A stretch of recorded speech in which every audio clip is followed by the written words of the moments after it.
결국 언론 보도까지 나왔습니다. 요즘 전기차 관련해서 워낙 화제다 뭐다 말이 많이 나오면서 전문가들에 대한 불신 내지는 불신 의혹 주장도 늘어나고 있잖아요. 이거랑 관련해서 왜 언론들이 검증되지 않은 전문가들을 인터뷰하고 그들의 말을 인용하는지에 대한 이야기는 지난번 영상을 참고해 주시면 되고요. 이 영상에서 독해력을 길러야 하는 이유와 이런 사람들이 말을 어떻게 걸러 듣는 게 좋은지도 자세하게 이야기했기 때문에 꼭 자동차가 아니더라도 우리가 살아가는 데에 있어서 충분히 도움되는 내용이라고 봅니다. 이제는 언론에서도 전문가 검증 목소리가 커지고 있다고 이야기하고 있죠. 보통 우리가 어떤 정보나 댓글 같은 걸 볼 때 어질어질해진다고 느끼는 이유는 세 가지라고 봅니다. 사실과 다르거나 사실과 다른 주장을 맞다고 믿는 신념이 강하거나 틀렸다 해도 그걸 받아들이지 않는 사람이거나 이런 사람들을 볼 때 답답한 경우가 많고요. 이런 건 지금 보고 계시는 이 영상의 댓글창만 봐도 충분히 경험하실 수 있을 겁니다. 그래서 오늘은 왜 요즘 들어 전문가들에 대한 불신이 커지고 있고 동시에 사람들이 통계 자료를 보고도 전기차에 대한 공포를 덜지 못하는 이유, 그리고 자동차나 배터리 제조사가 공개하거나 주장하는 말을 왜 못 믿는 건지 이런 이야기들을 해보려 합니다.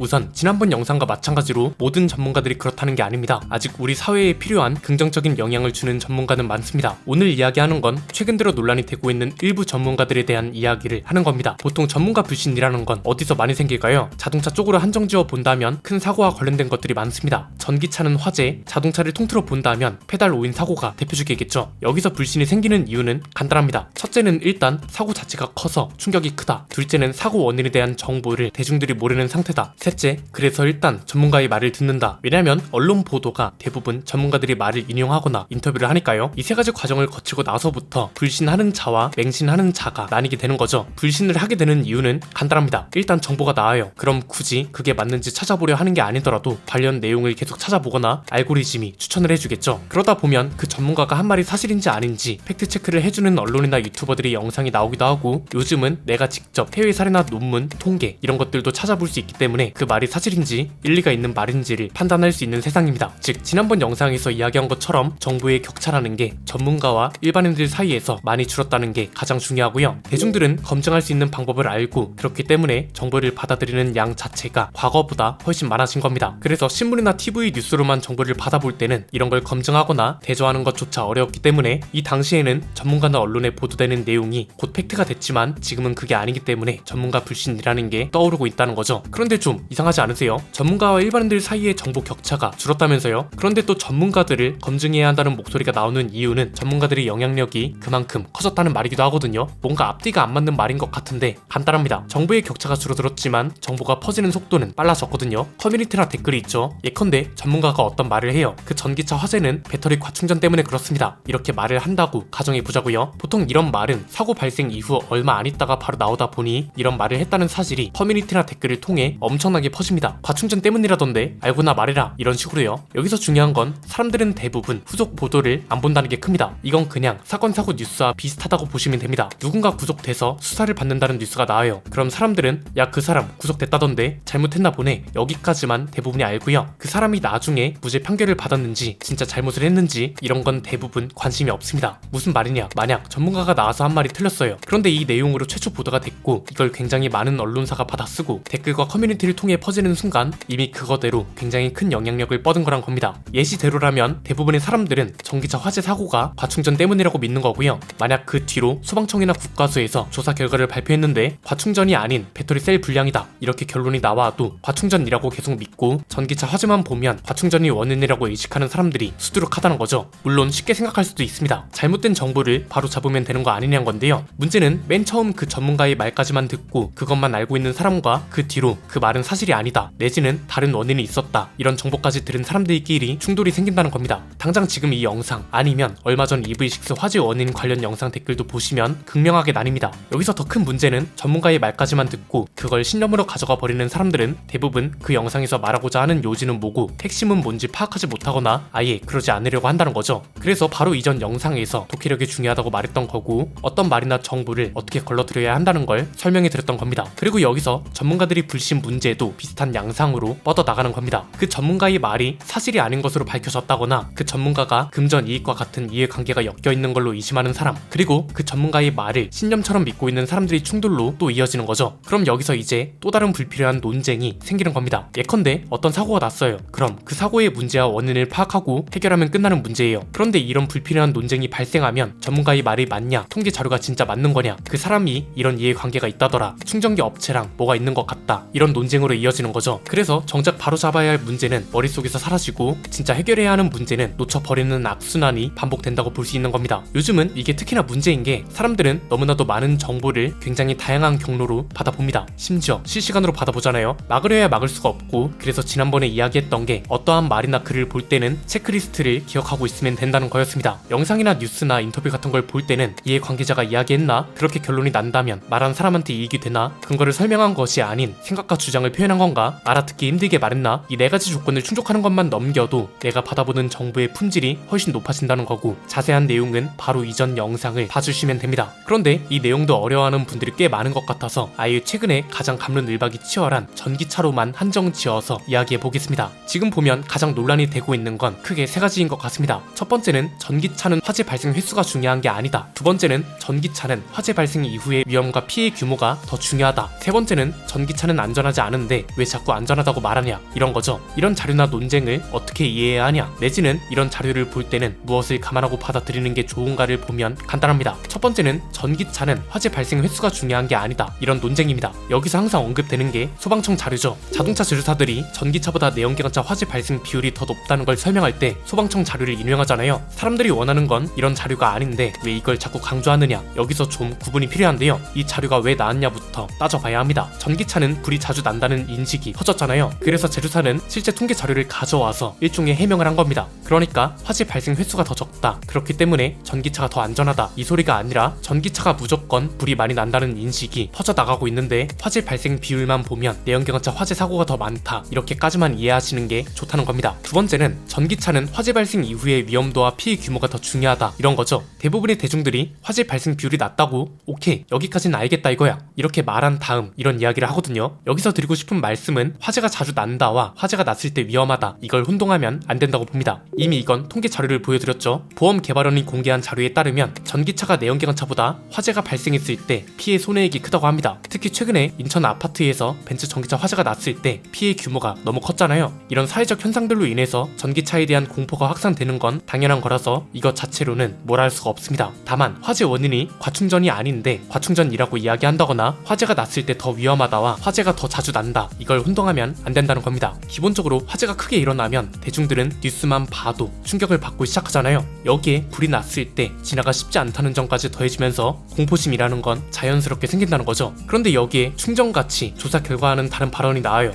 과충전이 불가능한데 과충전이 원인이라고 해버리면 이건 또 충전기 문제로 연결이 되기 때문에 공포심이 더 커지고, 일부 전문가들이 확인되지 않은 발언이 공포심을 오히려 더 키우고 있다, 이게 최근 들어 전문가 불신 여론이 커지고 있는 이유라고 보시면 됩니다. 세 번째는 전기차는 안전하지 않은데 왜 자꾸 안전하냐고 하는 분들이 굉장히 많습니다. 이것도 사실 어떻게 보면 당연합니다. 이미 전기차 공포는 확산됐고요. 얼마 전에 계속 말씀드리는 거 있잖아요. 통계 자료가 대중들의 니즈를 모두 충족시켜주지 않는다고요. 이건 너무 자연스러운 겁니다. 통계에도 착시라는 게 존재합니다. 어떻게 해석하느냐에 따라 달라지는 게 통계입니다. 예컨대 어떤 브랜드 판매 점유율이 10%포인트 올랐대요. 그럼 이걸 두고 어떤 사람은 야 드디어 점유율 15% 너무 대단하다, 이렇게 해석하고요. 어떤 사람은 야 그래봤자 15%잖아, 저쪽 회사는 점유율이 70%야, 이렇게 해석하기도 합니다. 그래서 팩트나 통계 자료만이 대중들의 니즈를 해소할 수 있는 게 아니고, 전기차로 한정지어 말한다면 화재 비율 통계 자료만으로 이미 확산되어 있는 전기차 공포를 해소하는 게 굉장히 어렵다는 겁니다. 결론적으로 전기차 제조사나 배터리 제조사가 해야 할 일은 이런 것들이란 겁니다. 통계 자료를 제시하는 건 좋습니다. 이건 절차상 당연한 거고 사실이 아닌 게 있다면 바로 잡아야 하니까요. 그런데 이것만으로 이미 확산되어 있는 전기차 공포를 바로잡을 수 있는 건 절대 아니란 거고요. 종합적인 대책이 같이 나와줘야 한다는 겁니다. 사람들이 가장 무서워하는 게 뭔지부터 파악해야겠죠. 일단 화재가 발생하더라도 전기차는 진압이 어렵다고 많이 알려져 있고, 진압이 어려우면 화재 자체가 무조건 크게 번질 거라고 알려져 있다는 점이 가장 크고요. 주행 중에 사고로 화재가 발생할 경우에는 사고 난 차에서 빠져나올 수 있냐 없냐도 상당 부분 차지한다고 봅니다. 자동차 제조사와 배터리 제조사는 이걸 해결해야 한다는 거고, 아니면 이미 팔리고 있는 전기차들은 이런 문제가 해결된 거라면 이런 걸 대대적으로 홍보해서 알려야 한다는 거죠. 화재 비율 통계 자료만으로는 이미 크게 퍼져있는 공포심을 잡기 어렵다고 보고요. 일부 전문가 분들은 그냥 소신 발언을 하나 하자면, 이해관계에 엮여있는 분들은 특히나 큰 사고가 일어났을 때 자신의 말이 얼마나 신뢰를 얻을 수 있는가를 한 번쯤 생각해 보셨으면 좋겠습니다. 오늘 내용은 여기까지입니다. 내용이 유익하셨다면 구독과 좋아요, 알림 설정 부탁드립니다. 지금까지 저는 안피디였습니다. 감사합니다.